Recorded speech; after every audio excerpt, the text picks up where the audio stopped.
Рахат лукум, мармелад, фрукты, ягоды в шоколаде, плитки, конфеты, пирожные и торты. Оказаться на шоколадной фабрике – заветная мечта, наверное, каждого ребенка. Но у Фатимы Галаевой получилось не только ее осуществить, но и даже создать собственный бизнес. Бренд «Шоколад Ингушетии» уже покорил швейцарцев, французов, итальянцев. Теперь пришло время занять свою нишу и на российском рынке. Шоколад Ингушетии, единственный из 8 региональных брендов, прошел отборочный этап первого национального конкурса «Вкусы России». Теперь создательница уникального натурального шоколада Фатима Галаева будет соревноваться с производителями со всех регионов России за звание самого лучшего и, главное, экологически чистого продукта. За состав кондитер не переживает. 60 разновидностей конфет, 6 авторских видов шоколада, сотни рецептов выпечки. Все без использования белого сахара. Только самые качественные продукты. Какао-бобы из Колумбии, ягоды для начинок выращены в саду и домашних теплицах. Никакой химии и алкоголя. Таким должен быть шоколад из Ингушетии, считает кондитер.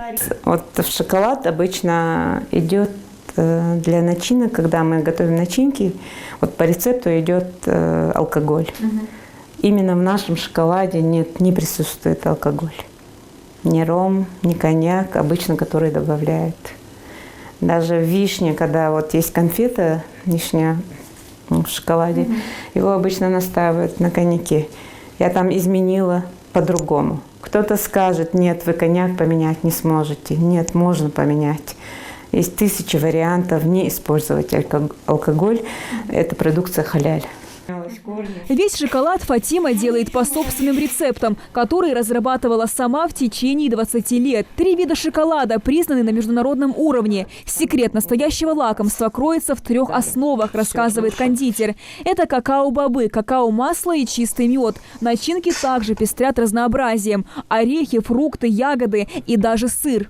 Это похоже, вот, сыр страчителла и буррата.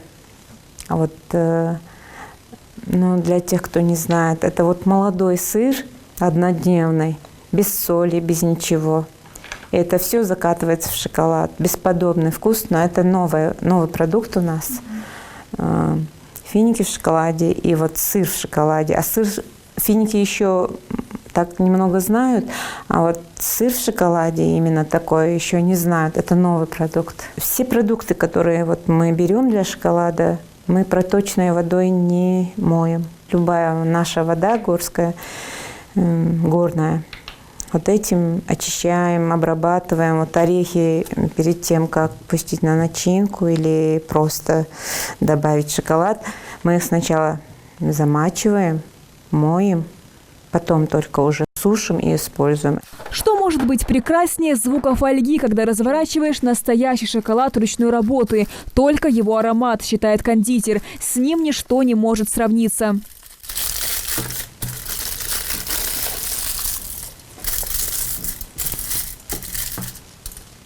Производственный цех в съемочной группе, как и другим любопытным, вход закрыт. Несколько раз у Фатимы уже пытались выкрасть рецепт и технологию производства авторского шоколада. Поэтому теперь мастерица соблюдает все предосторожности. Ведь свой шоколад кондитер мечтает сделать визитной карточкой Ингушетии. Поэтому решила принять участие во всероссийском конкурсе. На протяжении всей моей работы, сколько я себя знаю, я занимаюсь шоколадом. Пусть это не было прямо сказать, что я все время занималась и продавала его. Я просто разрабатывала, к чему хотела прийти в конечном итоге. В Италии шоколад, да, у них вкусный шоколад. Швейцарский шоколад тоже есть своими изюминками. Французский шоколад тоже. Но мне очень хотелось, чтобы именно в Ингушетии производили шоколад, особый шоколад, поэтому я его и назвала ингушским. Потому что вот все, что я делала с этим шоколадом, начиная от какао-боба до конечного результата, я делала все сама. Рецепт, начинка, проработка, обжарка. Даже вот эта обжарка влияет на вкус шоколада.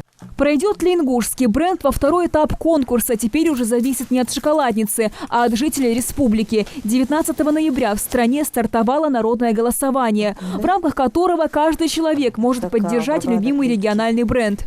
Основные цели проекта «Вкусы России» – это продвижение региональных брендов как на внутреннем рынке и внешнем рынке. Это основная цель.